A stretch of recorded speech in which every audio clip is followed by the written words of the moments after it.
Hello, welcome back to my channel. Today I'm going to show you the mail server installation for the normal PHP mail installation for PHP. So first of all, please like and share and comment and subscribe my video, subscribe my channel. So thanks for watching again. So now I just move to my root user and I press the enter. So I only want to install that the mail functionality work.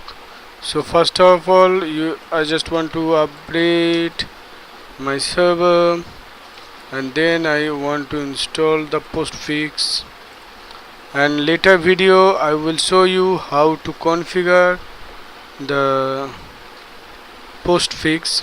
So I select the internet site and the system mail name.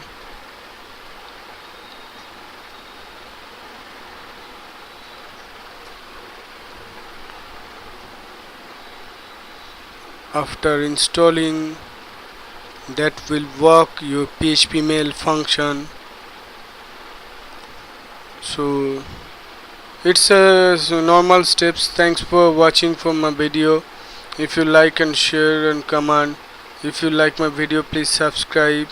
If you have any related query, please comment out in my video. Thank you so much.